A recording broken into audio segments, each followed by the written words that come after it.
শিক্ষার বিবেচনায় আপনারা বিবেচনা করবেন, স্বশিক্ষিত আপনাদের কাছে উত্তম মনে হয়, ভালো মনে হয়, নাকি মাস্টার্স পাস ভালো মনে হয়, আপনারা বিবেচনা করবেন।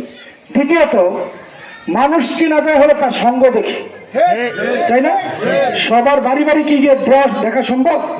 কিন্তু তার সাথে কেন চলে ফিরে দেখে সব বোঝা যায় না?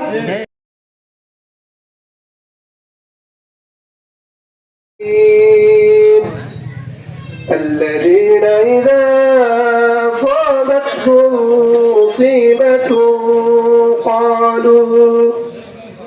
قالوا إنا لله وإنا إليه راجعون. السلام عليكم ورحمة الله وبركاته. দীর্ঘ 17টা বছর আমরা নির্যাতনের কারাকষ্টে জ্বলেছিলাম। আলহামদুলিল্লাহ 24-এর গণ অভ্যুত্থানের পরে আমরা স্বাধীনভাবে কথা বলতে পারি, স্বাধীনভাবে চলতে পারি, আমাদের নিজেদের বাক স্বাধীনতা আমরা উদ্ধার করতে পেরেছি। তবুও বাংলাদেশে কিছু ফেসিবাদ এখনো আছে যারা আমাদেরকে আবদ্ধ করতে চায়, যারা ইসলামকে সুশোভিত হতে দেয় না। আলহামদুলিল্লাহ আগামী 12 তারিখ আমরা নির্বাচনের মাধ্যমে আমরা দেখিয়ে দিব ইসলামের শক্তি কতটুকু, ইসলামের পক্ষের শক্তি কতটুকু ইনশাআল্লাহ। আর একটা কথা সম্মানীয় ইউনিয়নবাসীকে আমি জানিয়ে দেব, তারা ভয় পাইতেছে, অনেক পুরুষ অনেক মহিলা আছে যারা ভয় পাইতেছে যে ভোট দিলে আমরা কি আপনারা কি ভোট ঠিক রাখতে পারবেন নাকি। একটা কথা আপনাদেরকে স্পষ্ট জানিয়ে দেই, আমরা ওমর বিন খাত্তাবের অনুসারী, আমরা পীর খালিদের অনুসারী, আমরা তৈমুর লঙ্গের যুদ্ধ করে আমরা এই ভারতবর্ষে হেলালি পতাকা উড্ডয়ন করেছি। আমরা আবুল হাসান, আমরা বীর খালিদ, আমরা সিন্ধু বিজয় করেছি, আমরা সালাউদ্দিন আইডি হয়ে আমরা স্পেন বিজয় করেছি, আমরা বদরের প্রান্তরে 313 জন সাহাবী নিয়ে 1000 সৈন্যের মোকাবেলা করেছি। প্রত্যেকটা ইসলামী যারা আন্দোলন করে প্রত্যেকটা মানুষ প্রত্যেক দিন রাত্রে মারা যায়, মৃত্যুকে আমরা ভয় করি না। আমার খেলাফতে মজলিসের আমির তিনি একটা কথা বলেন, হয়তো শাহাদাত নয়তো খেলাফত। আমার আশা, আমি দৃঢ় ব্যক্তভাবে বলতে পারি, যারা ইসলামী আন্দোলন করেন তাদের মনের একটাই প্রত্যাশা, হয়তো শাহাদাত নয়তো খেলাফত, হয়তো শাহাদাত নয়তো খেলাফত। আমরা গোলামি চাই না আজাদি চাই? আমরা আজাদি চাই, গোলামি না আজাদি, গোলামি না আজাদি।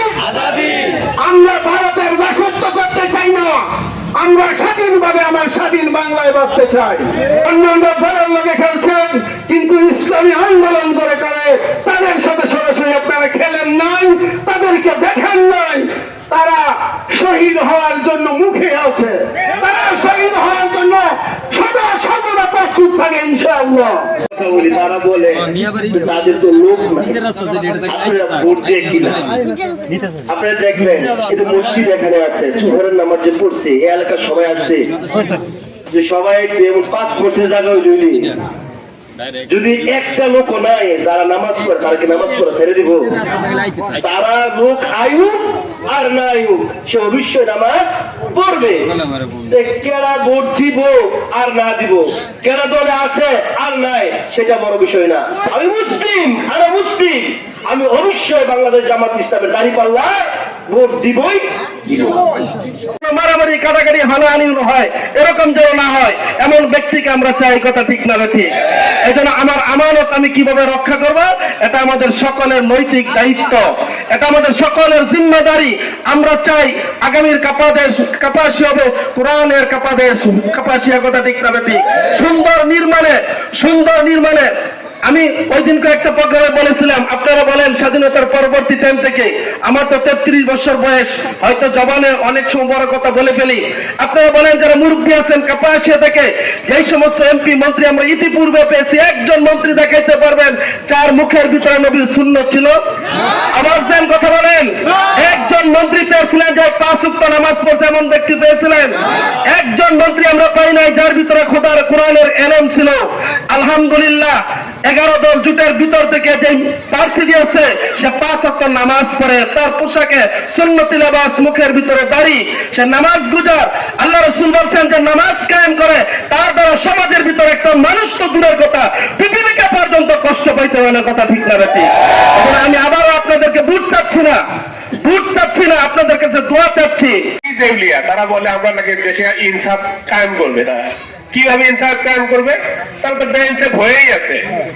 আমার আপনার টাকায় তারা চুরি করে আছে, ওর টাকা নেয় নাই, আমার আপনার পকেটে টাকা তাদের কাছে। এখন আপনার টাকা ব্যাংকে আছে, আমার টাকা ব্যাংকে আছে, সেই টাকা তারা লুটপাট করে খাচ্ছে। ঠিকই তারা এই 12 তারিখের পরে যদি বিজয়ী হয় একই কাজ তারা করবে, শুধু এই 5,000 কোটি টাকা না, দেখবেন পাহাড় পরিমাণ নিয়ে তারা এখান থেকে চলে যাবে। তাই আমরা এখন থেকে সতর্ক হয়ে থাকি। আমরা, আল্লাহ আমাদের বিবেক দিয়েছে, বুদ্ধি দিয়েছে, আমরা আর অশিক্ষিত নই যে আমরা বুঝবো না। আমরা চাই ন্যায় ইনসাফের প্রতীক দাঁড়িপাল্লার প্রতীকে আমরা বিদায় করবো ইনশাল্লাহ। রাজি আছেন তো? ইনশাল্লাহ। সেই হিসাবে আমি আর বক্তব্যের সময় বাড়াতে চাচ্ছি না। আপনাদের প্রার্থী আপনারা ভালো করে চেনেন, আমরা চাই আপনারা তাকে সহযোগিতা করবেন এবং 12 তারিখের নির্বাচনে ভোট কেন্দ্রে ভোট দিয়ে কেউ পাহাড়ে থাকবেন, কেউ সরে যাবেন না। সেই প্রতিশ্রুতি রেখেই সামনে ভোট দিতে যাবেন ইনশাল্লাহ।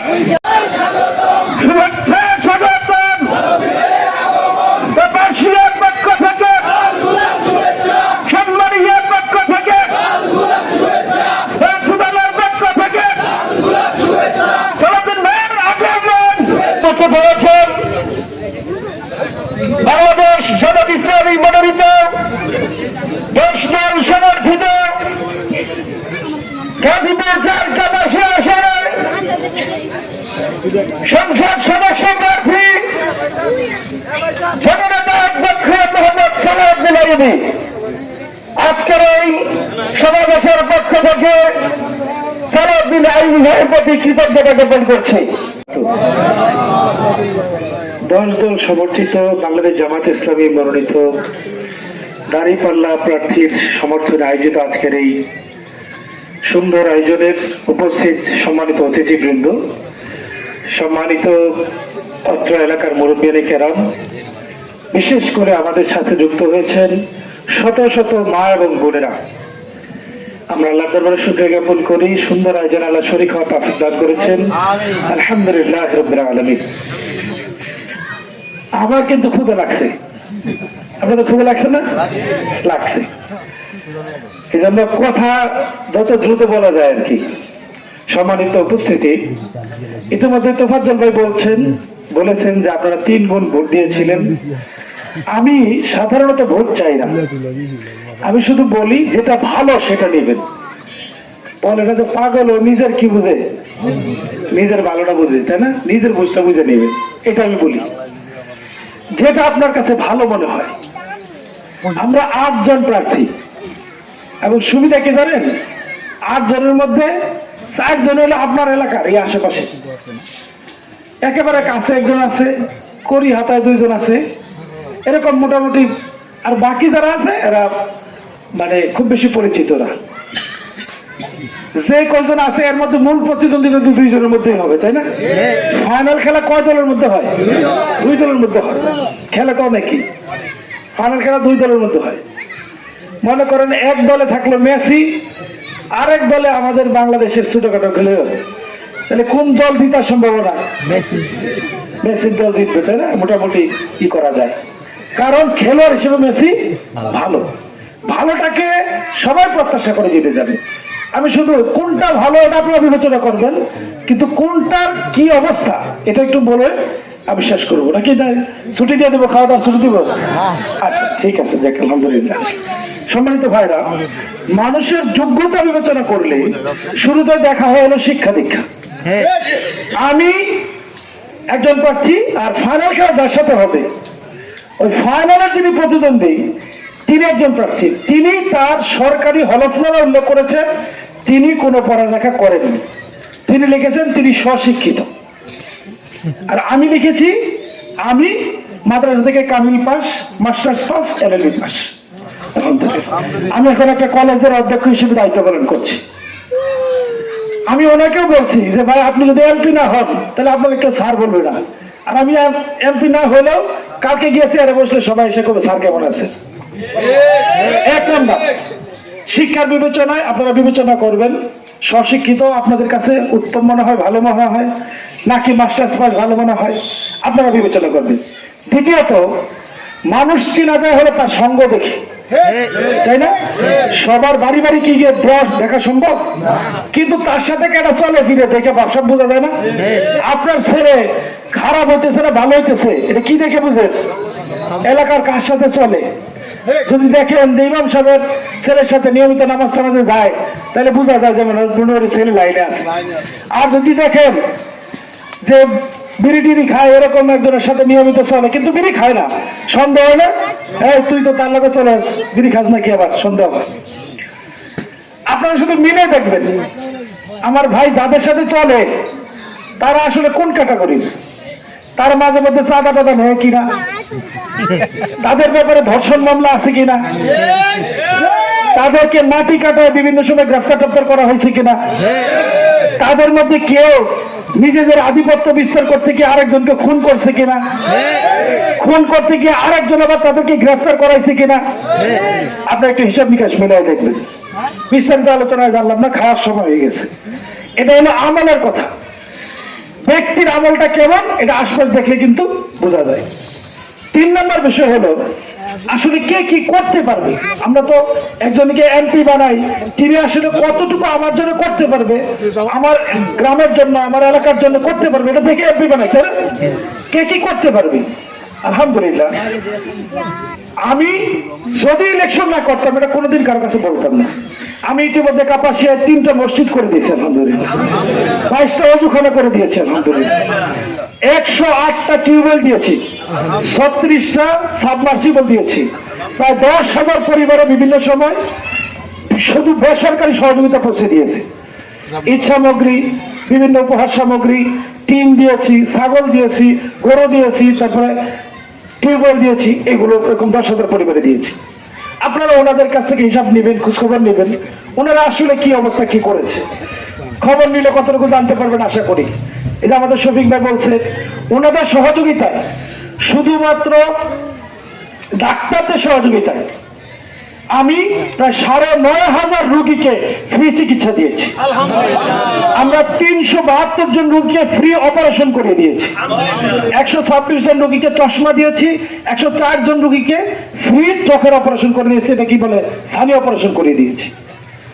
চেষ্টা করেছি, এমনও হয়েছে যে আমরা সব রেডি করেছি, ডাক্তার, চিকিৎসা, ওষুধ সব রেডি করছি, কিন্তু আমার ভাইরা বলছে যে না এইখানে ডাক্তাররা রোগী দেখতে পারবেন, পরে আমরা দেখাইতে পারিনি, না হলে এই সংখ্যাটা কয়েক হাজারে পৌঁছাইত। এই বাধার কারণে পারি নাই। সম্মানিত উপস্থিতি, আপনারা দেখবেন আসলে কে করতে পারে, কার দ্বারা হয়। আসলে মানুষ কিন্তু কাজ করে। দেখেন তাবলীগে একটা কথা আছে, মেহনত তোমার করতেই হবে, হয় ইমানের পথে নয় শয়তানের পথে। আমি যখন কাজ করছি আমার ভাইরাও কিন্তু থেমে থাকে নাই, ওনারা কাজ করে না, কি করছে অকাজ করছে। প্রায় প্রতি মাসেই পত্রিকা খুললে দেখবেন বিভিন্ন ধরনের অকাজের ইতিহাস আছে। তিনি তার দলের বিভিন্ন পদস্থ ব্যক্তিদেরকে বহিষ্কার করছে বাধ্য হয়ে, কারণ ওনারা তো কাজের মধ্যে ছিল। সেই কাজটা আল্লাহর পথের কাজ না, সেটা কার কাজ? সেই দিকের কাজ। সুতরাং আপনারা কোনটা বেছে নেবেন এটা আপনাদের। সম্মানিত উপস্থিতি, আমি কথা দিতে চাই, আমি যেভাবে অতীতে এই ছোট ছোট কাজের মাধ্যমে আপনাদের মাঝে ছিলাম আগামীতে থাকতে চাই। যদি এমপি হই তবুও থাকবো, যদি না হয় তাও থাকবো, যতটুকু আমার সাধ্য আছে। যদি এমপি হই আল্লাহ কবুল করে আপনাদের খেদমতের সুযোগ পাই তাহলে একটু বড় পরিসরে করতে পারবো। আর যদি এমপি না হয় তাহলে ছোট ছোট হইলো আমার যদি 100 টাকা থাকে এখান থেকে আপনাকে 10 টাকা দিতে পারবো না ইনশাআল্লাহ। আরেকজনের কাছে চাইয়ে আর 20 টাকা এনে দিতে পারবো না, সেটা করে হলো আপনাদের পাশে থাকবো। এখন আপনাদের সিদ্ধান্ত, আপনারা কি আমাকে বড় করে করার সুযোগ দিবেন নাকি ছোট করে করার সুযোগ দিবেন? যেভাবে করে সুযোগ দেন সেটা আপনাদের ইচ্ছা। সম্মানিত ভাইরা আমার, সর্বশেষ যেটা বলে শেষ করতে চাই, শত্রু অথবা প্রতিপক্ষ কোনোভাবেই আমাদের কাছে দুর্বল না। আমরা কাউকে শত্রু বা প্রতিপক্ষ বানাইতে চাই না। আমরা এখানে খেলায় প্রতিদ্বন্দ্বিতা করছি। খেলোয়াড়রা দেখবেন এই মাসে এই দলে খেলে, টাকা দিলে আগামী মাসে আরেক দলে খেলে, দেখছেন না আপনারা? খেলোয়াড়ের মধ্যে কি হয় না, মারামারি হয় না। আমরা এখন দাঁড়িপাল্লার পক্ষে কাজ করছি। আমরা নির্বাচন হইলে যিনি এখন অন্য মার্কার পক্ষে কাজ করছে সেও আমার ভাই, তার সাথে আমার ব্যক্তিগত কোনো শত্রুতার কোনো সুযোগ নাই। কিন্তু আমার ভোটাধিকার যদি হরণ করতে চায়, আমার ভাইকে যদি ভোট দিতে বাধা দিতে চায়, আমার ভাই যে ভোট দিয়েছে এই ভোট যদি চুরি করতে চায়, আমার বোনকে যদি হুমকি দেয় যে ভোট আমার সামনে দিতে হবে, আমার মাকে যদি বলে যে তুমি আরেকজনের পক্ষে ভোট চাইতে পারবে না, খেলা যখন চলে আপন দুই ভাই দুই দলে খেললে কেউ কাউকে ছাড় দেয়? একজন বল করলে আরেকজন ঠিকই ছয় মারে। এরকম ঘটনা ঘটছে কিনা? আছে, বেশ কয়েক জায়গায় আছে। দুই ভাই খেলছে বাংলাদেশে, তামিম ইকবাল নাফিস ইকবাল নাম শুনছেন না? আইপিএল এ দুইজনে, বিপিএল এ দুইজন দুই দলে খেলে, দুইজন একজন আরেকজনের বিপক্ষে খেলে। সুতরাং যদি বাধাগ্রস্ত করতে চায়, হুমকি দিতে চায়, আমরা কিন্তু ছেড়ে দেব না। আমরা তাদেরকে আঘাত করব না, হুমকি দিব না, কিন্তু আমরা হারবো না। আমাদেরকে পরাস্ত করতে পারবে না, আমাদেরকে কোনোভাবে বাধাগ্রস্ত করে ভোটাধিকার থেকে হরণ করতে পারবে না ইনশাআল্লাহ। এই সাহসটুকু রাখতে পারবেন তো ইনশাআল্লাহ? সম্মানিত ভাইয়ের আমার, সর্বশেষ যেটা বলে শেষ করতে চাই সেটা হলো, আমরা আল্লাহর গোলাম। আল্লাহ না চাইলে পৃথিবীর কেউ কোনো কাজে সফলতা অর্জন করতে পারবে না। আপনারা দেখে থাকবেন হাজার হাজার কোটি টাকার মালিক, তার ছেলে ব্যবসা তো করতে পারেনি, বাবার সব বিক্রি করে শেষ। আবার একেবারে রিক্সাওয়ালার ছেলে ব্যবসা শুরু করেছে, আলহামদুলিল্লাহ হাজার কোটি টাকার মালিক হয়ে গেছে। এটা কে করে দিয়েছে? আল্লাহ করে দিয়েছে। সুতরাং আমরা 100% বিশ্বাস করি আল্লাহ চাইলে সম্ভব। আজকে আমাদের যে পরিবেশ তৈরি হয়েছে, প্রিয় ভাইয়ের আমার, এটা এমনিতে হয়নি। আমি কারাগারে ছিলাম, আল্লাহ মেদানী হোসেন সাইদি কারাগারে ছিলেন, আমি একই কারাগারে ছিলাম। আমি প্রতিদিন ওনার সাথে দিকে দেখা করতাম, প্রতিদিন। উনি বিকাল 2টা থেকে 4টা পর্যন্ত 2 ঘন্টা হাঁটতেন। ওনার দুই পাশে দুইজন থাকতো, একজনের হাত ধরে তিনি হাঁটতেন। প্রায়শই আমি ওনার হাতটা ধরতাম, ধরে জিজ্ঞাসা করতাম, হুজুর কবে আপনি বের হবেন? কবে বাংলাদেশে বিজয় আসবে? ইসলামের কথা বললে কেউ বাধা দিবে না, এরকম সময়টা কবে আসবে? বলছে, দেখো পৃথিবীর ইতিহাসে কোন নবীর ইতিহাসে এটা হয়নি যে কুরবানি হয়েছে, হয়নি কিন্তু বিজয় হয়ে গেছে। ত্যাগ হয়নি কিন্তু বিজয় হয়ে গেছে। আমি তো বিশ্বাস করি আমার যে ত্যাগ, আমার যে কুরবানি কারাগারের মধ্য দিয়ে এই ময়দানের জন্য আমি দিচ্ছি, আমার এই কুরবানি বৃথা যাবে না। হয়তো আমি বাইরে যাব না, কিন্তু তার বিনিময়ে তোমাদেরকে আল্লাহ তাআলা উন্মুক্ত করে দিবে। সত্যি তাই হয়েছে। 13টি বছর এটা টেবিলের যতটুকু জায়গা, ঠিক এতটুকু জায়গায় একজন মানুষ তার 13টা বছর কাটিয়েছে। ওনার রুমে যাইতাম, সবসময় কিছু না কিছু খাইতে দিত। হাতে ধরে বলতো, সালাউদ্দিন বসার তো জায়গা নাই, কোথায় বসতে দেবো, দাঁড়াই খাও। এই নির্মম কষ্ট করে, এবং এই টেবিলের পাশে ছিল বাথরুম। বাথরুম, এই টয়লেটের গন্ধের মধ্যে 13 বছর কাটানো, এটা তো কত কষ্টের, কত বেদনা, কত অসহ্যের, কত যন্ত্রণা। এটা যিনি সেখানে ছিলেন না তিনি বুঝবেন না। তাদের সেই ত্যাগের বিনিময়ে আল্লাহ আমাদের এই ময়দান এখনো মুক্ত করে দিয়েছেন। আমরা মুক্ত কণ্ঠে কথা বলতে পারছি, আল্লাহর কথা বলতে পারছি, নারায়ে তাকবীরের স্লোগান দিতে পারছি, তাদের ত্যাগের বিনিময়ে। সম্মানিত ভাইরা আমার,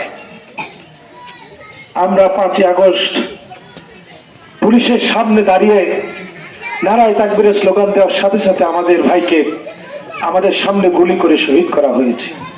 সাথে তার দুইটা সন্তান ছিলেন।